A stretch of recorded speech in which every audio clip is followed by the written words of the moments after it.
যায়।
शोर से कुछ वापस लेकर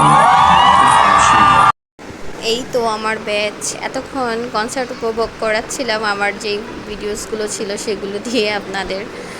আর এটা হচ্ছে ব্যাচ, আর এটা টিকিট, যেটা আমার কাছে একটা গোল্ডের মতো মনে হয়েছিল।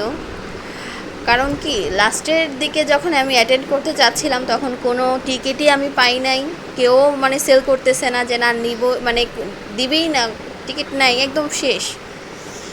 একজন থেকে পরে অনেক কষ্টে মানে একটা টিকিট কিনলাম, তাও ৬,০০০ টাকা, ৪,০০০ টাকার টিকিট আমি ৬,০০০ টাকা দিয়ে কিনছি। তারপর তো যেতে পারছি, ওইটাই অনেক কিছু। আসলে প্রথম থেকেই আমি জানতাম যে আতিফ আসলাম আসবে। স্টার বক্স প্রথম ঘোষণা দিয়েছিল যে আতিফ আসলামকে ওনারা আনবে।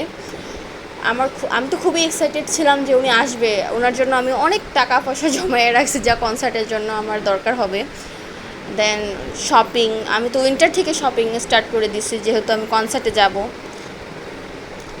ঠিক কিছুদিন পর স্টার বক্সকে আমি আবার মেসেজ দিলাম, ওনারা বলল যে জানানো হবে বলতে বলতে পরে আর কিছুতেই ওনারা রেসপন্স করতেছে না। আমি তো ভাবলাম যে ওনারা মনে হয় না আর আতিফকে আনবে, একদম ওটাই হলো যে আতিফকে আর ওনারা আনবে না। পরে অনেক দিন পর রোজার মধ্যে মেবি 15-16 রোজার মধ্যে জানতে পারলাম যে আতিফ আসলাম আসবে, তাও আনবে লেটস ভাইব। তো লেটস ভাইব আনবে রোজার মধ্যে, আমাদের একটা বিপদ হয়ে গেছিলো, সেজন্য আমারও মুড ছিল না যে যাওয়ার জন্য। আমার ফ্রেন্ড বলতেছিল যে বারবার যে চল যাই, উনি তো আর বারবার আসবে না, বিপদ তো আসছে, ওটা কাইটাও গেছে, তুই যাইতে পারিস এখন। তো আমি ভাবলাম যে হ্যাঁ যাওয়া যায়।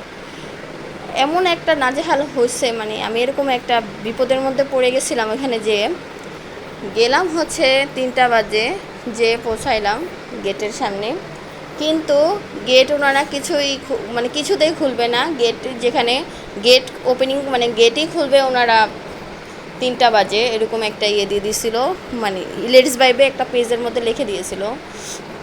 ওনার গেটই খুলতেছে না, কতক্ষণ হাঁটা চলা, কতক্ষণ ওদিকে সেই দিকে করতে করতে 7:30 যে অনেক ধাক্কাধাক্কি, অনেক ভাইয়ার চিল্লাচিল্লি করার পর দেন ঢুকতে দিচ্ছে গেটের মধ্যে। ঢুকতেও একটা কষ্ট হয়েছে, যে ঢোকার আগে হয়েছে কি যে ওদিক দুই পাশ দিয়ে 2টা গেট, তো অনেক ভিড় ছিল। আমরা মাঝখানে একটা নদী কি একটা ছোট একটা নদী ছিল, যেটা মানে পাড়া দিলেই মানে আপনি পার হয়ে যেতে পারবেন, এরকম একটা অবস্থা। কিন্তু এখন তো পাড়া দেওয়ার কোনো ওয়ে নেই। তো একটা ভাইয়া কী করলো, কলা গাছ এনে বিছিয়ে দিল, বলতেছে যে আপনি এখান থেকে উঠে আপনি যেতে পারেন, সমস্যা নেই। আর 2টা ভাইয়াই আমাকে প্রচুর হেল্প করছে আমাকে। দুজনই আমার হাত ধরে ধরে বলতেছে পড়ে যাবে, তুই এই সাইড দিয়ে ধর, আমি ওই সাইড দিয়ে ধরি। দেন আমি এটা পার হওয়ার পর ভাইয়ারা অনেক মানে মজা মাস্তি করতেছিল, আমিও অনেক মজা মাস্তি করতেছিলাম, যেহেতু আমার প্রথম কনসার্ট। ওনারাও বলতেছে যে তোমার কি প্রথম কনসার্ট? আমিও বললাম জি আমার প্রথম কনসার্ট, আতিফ আসলামের জন্যই আসা। অনেক অনেক স্ট্রাগল করে আমার যাইতে হয়েছে, কি যে একটা কষ্টের দিন ছিল ওইটা। আর অনেক গরমের মধ্যে যাওয়াটাও একটা কঠিন হয়ে দাঁড়াইছে, মানে রেডি হয়ে যে যাব, মানে বাহিরের রোদ দেখেই আমার মন চাইতেছে না যে বাহিরে যাই। তারপরও কি করার, আতিফ আসলাম যেহেতু আসবে সেহেতু তো যেতেই হবে। এই তো আমি আমার কনসার্টের পিকচার, আর এতক্ষণ তো বকবক করছিলাম, আতিফ আসলামের পিকচার ছিল তখন কনসার্টের। এই তো আমার আতিফ আসলাম, মানে আমার জানও বলতে পারেন, আমি ছোটোবেলা থেকেই ওনার বড় একটা ফ্যান। কার্টুন দেখতাম, মামা বলতো যে কার্টুনে দেখা বাদ দে আর এইটা দেখ। পরে একটা গান শুনছিলাম, প্রথম গান শুনছিলাম আদত। আদত গানটা ছিল খুবই খুবই পপুলার একটা গান তখনকার, কিন্তু আমি এটা অনেক লাস্টে শুনি। আমি তখন চিনতামও না, হিন্দিও বুঝতাম না, এই গানটা শুধু বিড়বিড় বিড়বিড় করে বলতাম। এখন যেহেতু হিন্দিও শিখে গেছি আস্তে আস্তে, ওনারই গান থেকে আমার প্রায় অর্ধেক হিন্দি শেখা হয়ে গেছে। আমি খুবই খুবই খুশি, আর আমার খুবই ভালো লাগছিল যে আমি অনেক কাছ থেকে ওনাকে দেখতে পারছি। কি যে সুন্দর মুহূর্ত ছিল, কখনো ভোলার নয়, কখনো ভোলার নয়। আমাকে আরও দুইটা ভাইয়া আমাকে চেয়ারের উপরে উঠাই দিচ্ছে যাতে আতিফ আমাকে দেখতে পারে। আমি আতিফকে দেখে তো পুরাই আমি কান্না করে দিছি।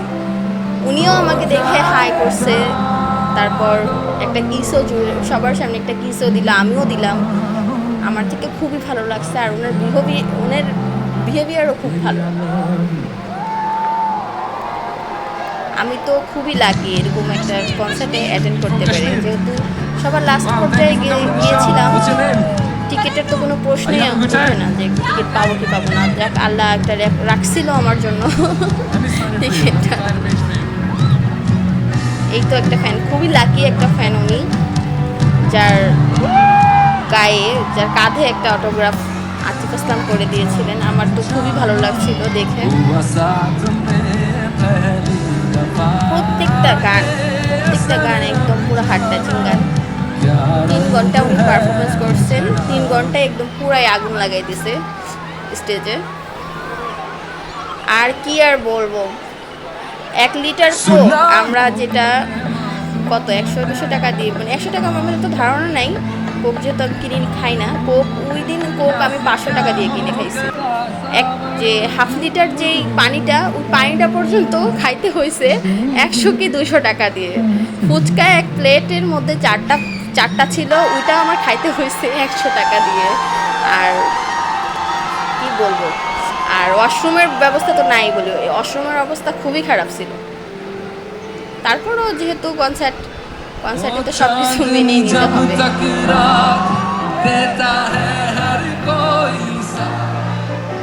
मगर अंधेरों में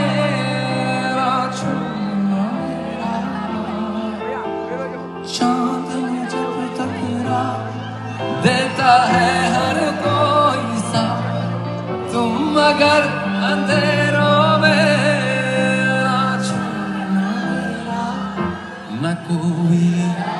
न कोई था जिंदगी में तुम्हारे सिवा, तुम देना साथ मेरा। जब कोई बात बिगड़ जाए, जब कोई मुश्किल पड़ जाए, तुम देना साथ मेरा। ओ हमनवा,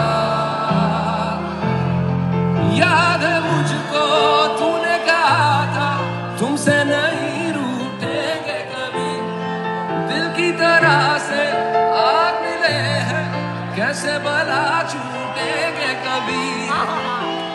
मेरी बाहों में भी किया निशान, बेवफा ये भी क्या याद नहीं क्या हुआ, वो कसम और कहने वाले मुझको फरेबी, कौन फरेबी है बता, वो जिसने गम लिया प्यार की खातिर, या जिसने प्यार को बेच दिया। नशा दौलत का ऐसा भी कि तुझे कुछ भी याद नहीं, वो कसम भूलेगा दिन जिस दिन तुम्हें, वो दिन जिंदगी का आखिरी दिन हो। क्या हुआ वो कसम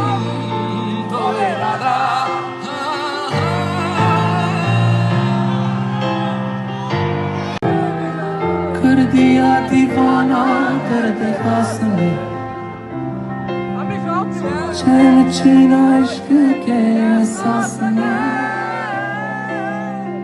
बेख्याली भी है तेरी प्यास में चाहे जरूर है कुछ तो जरूर है ये दुनिया जीने लाए हाल मेरा तुझे ना पता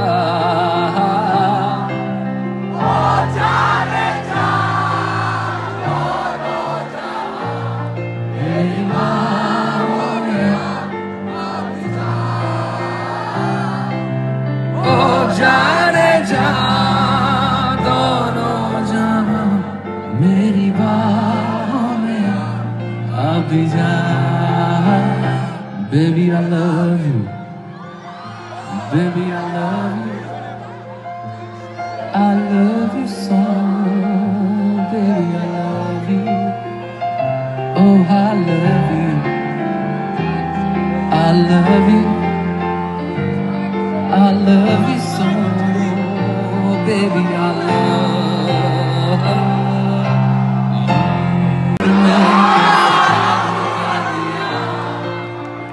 तेरा बन बैठा है मेरा जिया जाने क्या होगा क्या पता इस पल को मिलके आज ही ले जरा मैं हूँ यहाँ तू है यहाँ मेरी बाहों में आ भी जा ओ जाने जा दोनों जहां मेरी बाहों में आ भी जा ओ जाने जा